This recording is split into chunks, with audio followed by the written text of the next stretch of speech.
विद्यार्थी मित्रांनो, आजच्या अर्थशास्त्राच्या या आभासी वर्गामध्ये मी सर्वांचं स्वागत करतो.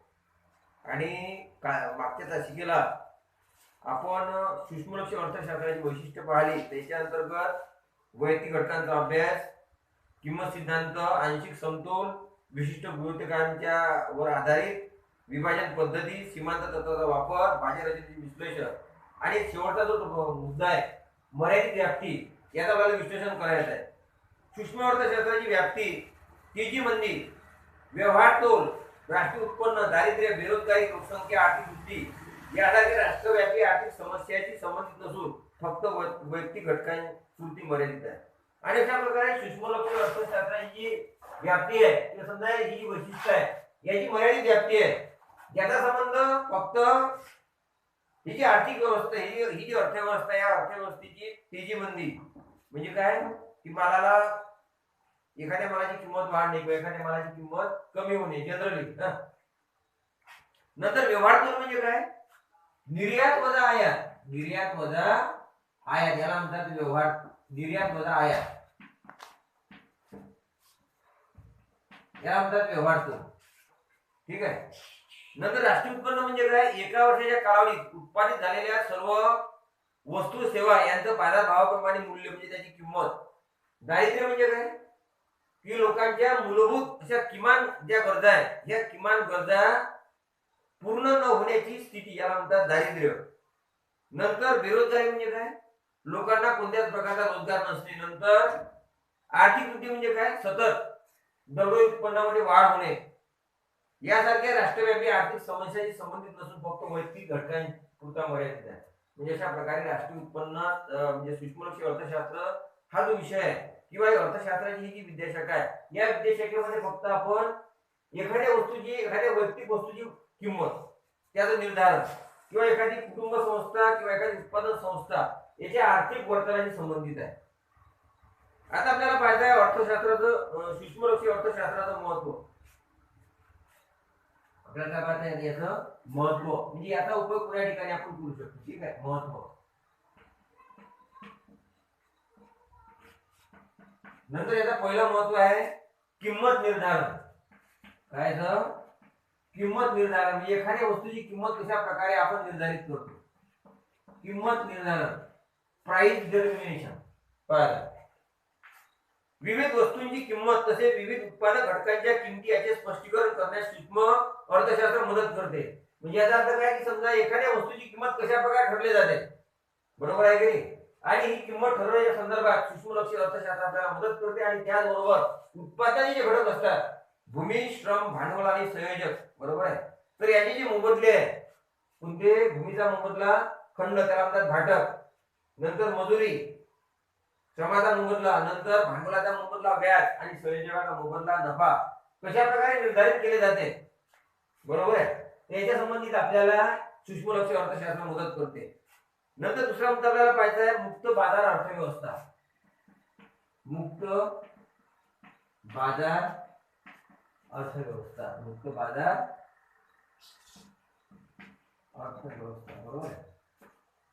म्हणजे काय मुक्त बाजार अर्थव्यवस्था, याचा अर्थ काय, सूक्ष्म अर्थशास्त्र मुक्त बाजार अर्थव्यवस्थेची कार्यपद्धती समजण्यास मदत करते. मुक्त बाजार पेठ अशी अर्थव्यवस्था आहे की ज्यात वस्तूच्या उत्पादनाबाबत कोणते उत्पादन करावे, कसे उत्पादन करावे, कोणी उत्पादन करावे यासारखे आर्थिक निर्णय खाजगी पातळीवर घेतले जातात. यात शासन किंवा इतर कोणत्याही यंत्रणेचा हस्तक्षेप नसतो.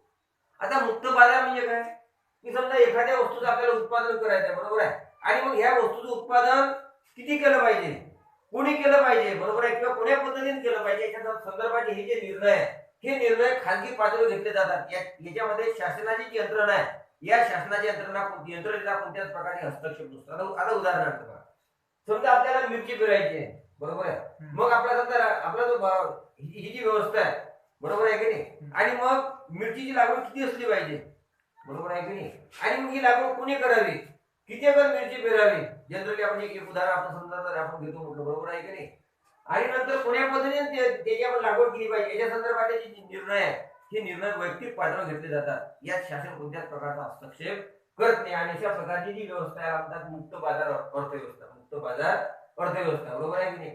ठीक आहे, समजलं काय म्हणतात? झाला काय क्लिअर?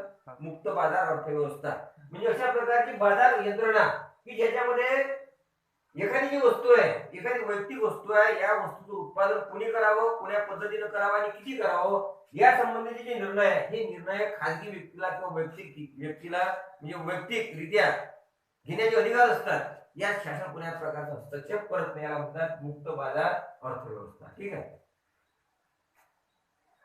नंतर विदेशी व्यापार. कोणता? विदेशी व्यापार. तिसरा मुद्दा आहे फॉरेन ट्रेड. विदेशी व्यापार. विदेशी व्यापार म्हणजे काय? आता उदाहरणार्थ पहा, आपला संयुक्त अरब अमिरात या देशासोबत व्यापार आहे. तुम्हाला माहिती आहे काय? आपल्या महाराष्ट्रामध्ये अहमदनगर जिल्ह्यामध्ये अंगुराचं पीक होते, बरोबर आहे, द्राक्षाचं पीक होते आणि मग त्याचा द्राक्ष वाढल्याच्या नंतर, बरोबर आहे की नाही, त्याच्यापासून काय तयार होते? मनुका तयार होते की नाही?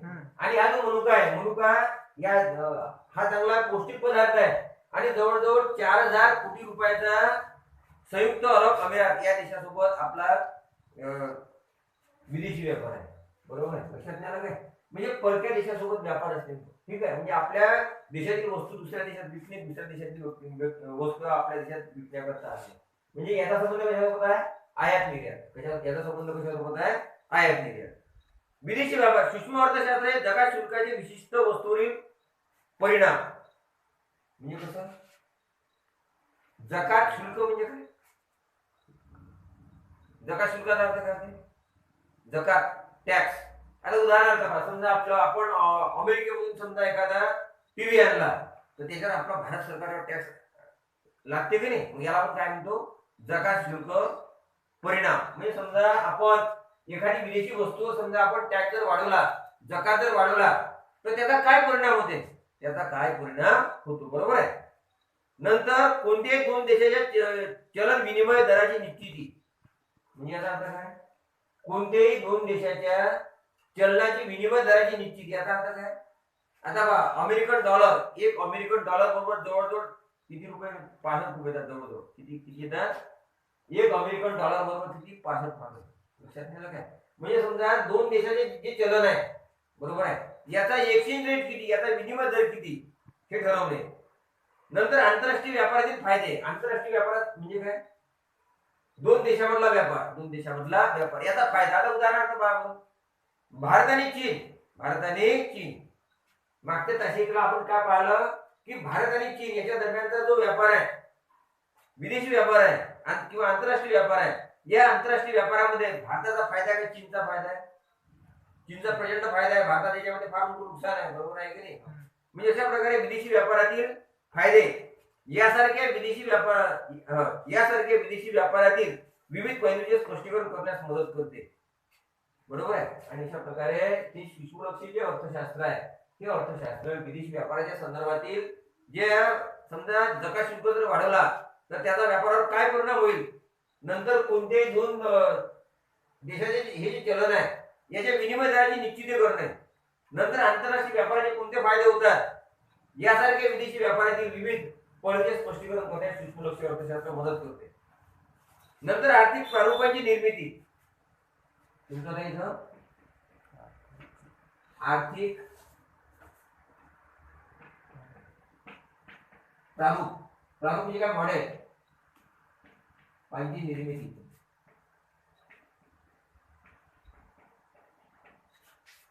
ठीक आहे. पहा, सूक्ष्मलक्षी अर्थशास्त्र सुलभ प्रारूपांद्वारे विविध गुंतागुंतीच्या आर्थिक परिस्थितीचे आकलन करण्यास सहाय्य करते. विविध संज्ञा, संकल्पना, परिभाषा म्हणजे व्याख्या, नवीन आर्थिक विश्लेषणाची साधने यासारखे महत्वपूर्ण योगदान सूक्ष्म अर्थशास्त्राद्वारे दिले जाते.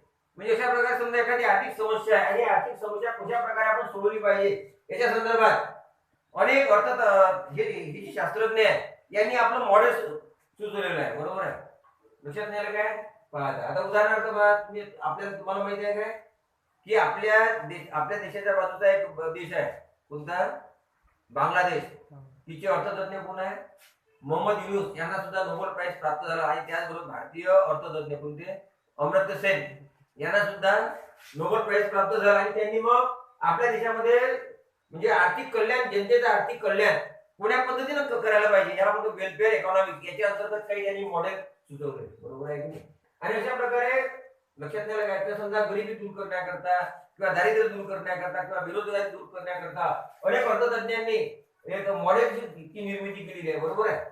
आणि मग पहा, सूक्ष्म अर्थशास्त्र सुलभ प्रारूपाद्वारे विविध गुंतागुंतीच्या आर्थिक परिस्थितीचे आकलन करण्यास सहाय्य करते. आणि अशा प्रकारे हे जे मायक्रो इकॉनॉमिक्स आहे, बरोबर आहे. आणि हे मायक्रो इकॉनॉमिक्स काय करते, समजा एखादी आर्थिक समस्या आहे तर आर्थिक समस्या कशा प्रकारे आपण दूर केली पाहिजे किंवा त्याचं आपण निराकरण कशा प्रकारे केलं पाहिजे याच्या संदर्भात जे मॉडेल्स आहेत, बरोबर आहे.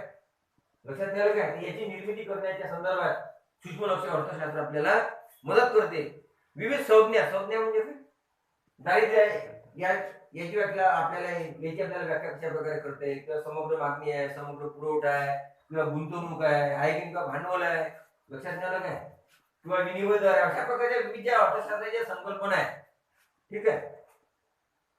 नंतर परिभाषा म्हणजे काय, व्याख्या. परिभाषेचा अर्थ काय होते, व्याख्या आहे. नंतर नवीन आर्थिक विश्लेषण साधने यासाठी महत्वपूर्ण योगदान सूक्ष्म लक्ष अर्थशास्त्राला दिले जाते.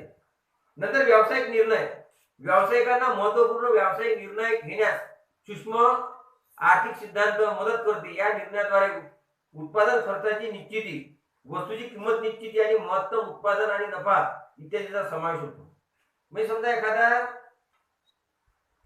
उत्पादक आहे, बरोबर आहे, आणि उत्पादक जेव्हा उत्पादन करतो तेव्हा त्याची अपेक्षा काय असते की आपला उत्पादन खर्च कसा आला पाहिजे, कमीत कमी आला पाहिजे. नफा आपल्याला कसा प्राप्त झाला पाहिजे, जास्तीत जास्त आपल्याला नफा प्राप्त झाला पाहिजे. याच्याकरता उत्पादनाचे जे घटक आहे, भूमी, श्रम, भांडवल आणि संयोजक, बरोबर आहे की नाही. तर यांना आपण किती प्रकारे कशाप्रमाणे आपण त्याला मोबदला दिला पाहिजे, बरोबर. आणि त्याचबरोबर समजा एखाद्या वस्तूची समजा किंमत कमीत कमी किती ठेवावी किंवा जास्तीत जास्त किती ठेवावी, जेणेकरून लोकांना ती वस्तू घेणं परवडेल, बरोबर आहे, आणि त्याची मागणी वाढेल.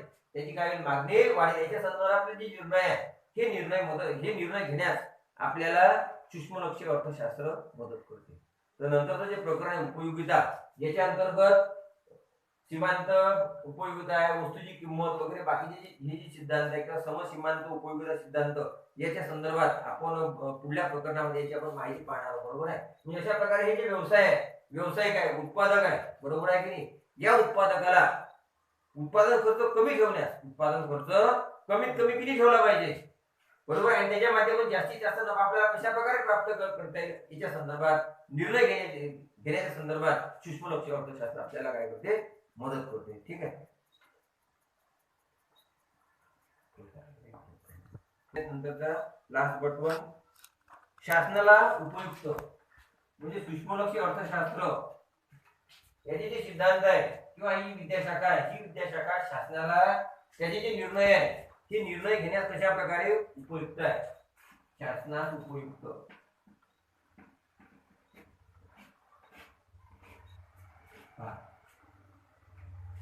सरकारी कर धोरण, सार्वजनिक खर्च धोरण, किंमत निर्धारण धोरण यासारख्या आर्थिक धोरणाची आखणी करण्याकरता सूक्ष्म लक्ष अर्थशास्त्र उपयुक्त ठरते.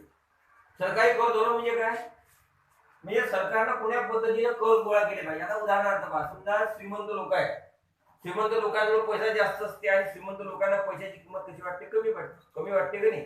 आणि गरिबांजवळ पैसा नसतो, कमी असतो, आणि मग पैशाची किंमत गरिबांना जास्त वाटते. आणि अशा प्रकारे ज्या लोकांना पैशाची किंमत कमी वाटते अशा लोकांवर सरकार काय करते, मग जास्त कर लागते, बरोबर आहे की नाही. म्हणजे पैशाची उपयोगिता गरिबाला जास्त असते, श्रीमंताला कसं असते, कमी असते. आणि म्हणून सरकारचं जे कर धोरण आहे हे कर धोरण निश्चित करण्यास सरकारला सूक्ष्म लक्ष अर्थशास्त्र मदत करते. नंतर सार्वजनिक खर्च धोरण म्हणजे सरकारनं सार्वजनिक ज्या बाबी आहे, सरकारचा जो खर्च आहे, सार्वजनिक खर्च आहे, हा सरकारचा सार्वजनिक खर्च कशा प्रकारे केला पाहिजे या संबंधी निर्णय घेण्यास मदत करते. त्याचबरोबर किंमत धोरण म्हणजे समजा एखाद्या वस्तूची किंमत कशा प्रकारे ठरवली पाहिजे या संबंधी आर्थिक धोरणाची आखणी करता सूक्ष्म लक्ष अर्थशास्त्र उपयुक्त ठरते. ही धोरणे संसाधनाचे कार्यक्षेत्र, संसाधनाचे कार्यक्षम वितरण करण्याकरता आणि आर्थिक सामाजिक कल्याणाच्या प्रसारासाठी शासनास मदत करतात. आणि अशा प्रकारे आपल्या देशामध्ये जितके भूमी आहे, खनिज आहे, बरोबर आहे, किंवा समजा पाणी आहे, याच्या मदतीनं आपल्याला जास्तीत जास्त कशा प्रकारे उत्पादन करता येईल या संबंधी शासनाला निर्णय घेण्यास आणि मग त्याचं जे वितरण आहे ते वितरण करण्यास सूक्ष्मलक्ष्य अर्थशास्त्र मदत करते. नंतर सामाजिक आर्थिक कल्याणाच्या प्रसाराकरता शासनाला मदत करतात.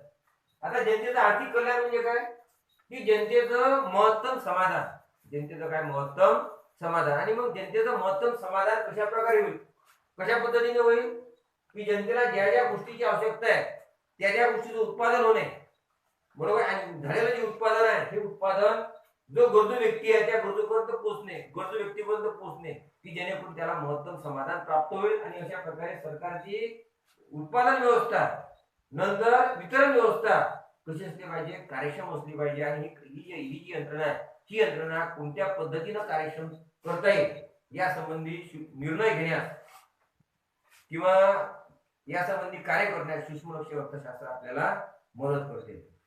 ठीक आहे, धन्यवाद.